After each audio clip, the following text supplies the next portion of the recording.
Will Green is, he used to be United Methodist, now he's UCC or something, he's doing both. But, you know, the United Methodist right now, the hierarchy is telling them, the gay people in the United Methodist Church, just what the National Council of Churches told us in MCC in the 1980s. And I remember this very vividly because I was part of this in Hartford, Connecticut in 1983, when I was in the Northeast District, as we used to say. When they would say to us, for the sake of the good things that the National Council of Churches does, you need to withdraw your application for the time being to preserve the unity of the churches. This really happened. Blah, blah, blah. Yeah. Whoever hears about the National Council of Churches today? I know that sounds a little intolerant. Oh, I confess my sin. And I don't like the part of me that feels superior about that. You know, I don't. But gosh darn it, when Will posted on Facebook recently about how they're telling the gays in the Methodist Church, you know, for the sake of the unity of the church, you just need to wait for a more opportune time. I thought, no, this is resistance, not reconciliation. Time for resistance, not reconciliation. This is a gift we bring to our Methodist friends. Don't put up with that. All right? We know about this. We also know about reconciliation because we did something hard. In the 1980s, our lesbian friends stood by our gay male friends who were dying of AIDS.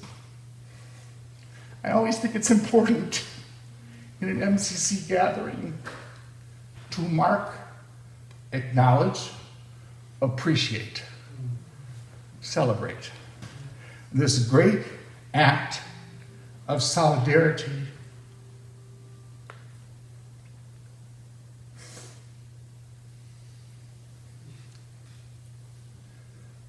because gay men in the 70s, 80s, 90s, teens still, were sexist, can be sexist. I think there's been some progress, but I don't want to too hastily proclaim the achievement of the revolution. And I also do not believe that we have fully, adequately paid the debt as gay men to our lesbian and non-lesbian friends who stood with us, or we would not be still fighting to preserve access to contraception and abortion and other women's health concerns. Shouldn't still be on the table. It shouldn't be an excluded category in health access, right? There's a disconnect there. Or every time that gay men gather, or women gather for health rallies, gay men should be the first ones in line, right? So this is a thing we actually struggled with and went through. This part of our history. We did this together, women and men, counterintuitively to our history and to society at the time. This is a reconciliation story that needs to be told, that we bring to the table. So when I think about what MCC knows about reconciliation internally, I think we have a role to play. And here's the thing, my final piece, promise. We who once occupied a place collectively in our GLBT identities, again, not to too hastily proclaim the achievement of the revolution, have now to stand unquestionably in solidarity with others who are in that same spotlight of stigma and scapegoating. And I don't think that we have fully lived into that solidarity. And I believe that if we do, we will once again rise to the strength, numerically and spiritually, that we once had. We might look different. What do I mean by that? Here's the experiment in reconciliation I want us to be willing to consider. And I might not get invited back for saying it. Well, you know what? Try 10 experiments. Or name 10, try 3, fail at 2, and maybe 1 will work. So what? How cool is that? I'm doing one. I joined the UCC. I still I yak about MCC all the time. And if you know me, you know that's true. Yeah. Because we need to bring all the gifts I just named into those environments. I'm not sure that a separatist, standalone, LGBTQ church is the right answer anymore. I mean, yes, it is sometimes. And I still want to go to 131 Cambridge Street on Sunday nights so that I could have my queer self nurtured. But gosh darn it, we need to be also simultaneously participating in the environments that we helped create. I think that. I want to ask us to consider as experiments, where it's possible, participating simultaneously, say, in this area, this region, whatever we're called, network, as if we belonged also to the UCC or TFAM, or both.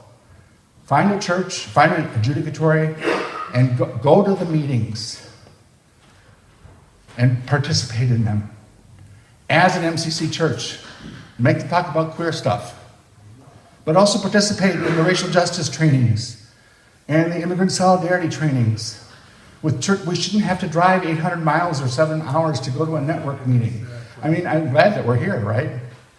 But gosh, we need to be doing stuff with people in the areas where we are, plus talking about queer stuff, because they don't just do it on their own, or they talk about it more when we're in the room, as the way we are.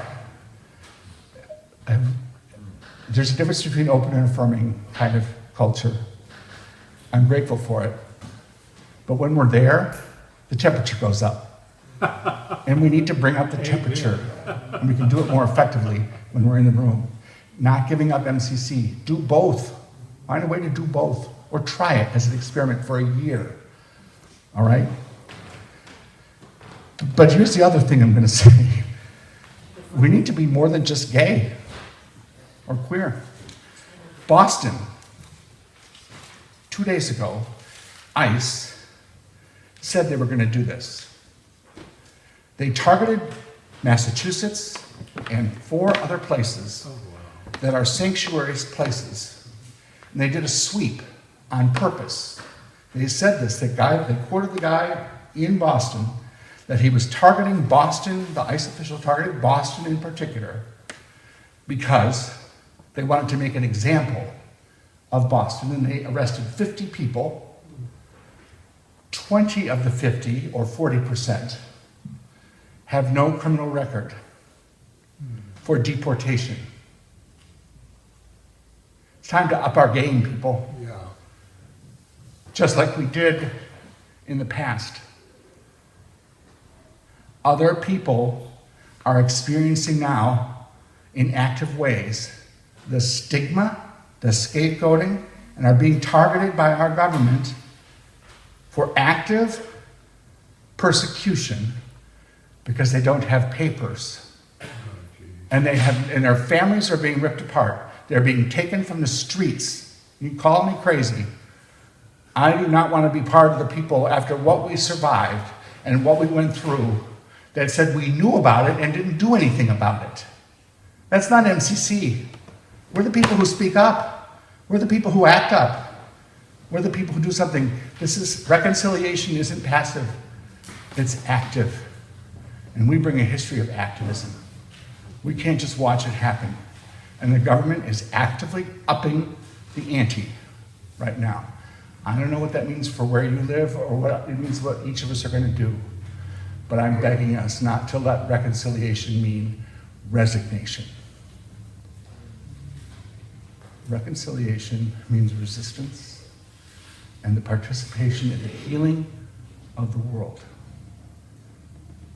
And I think we have a particular gift to bring. Amen.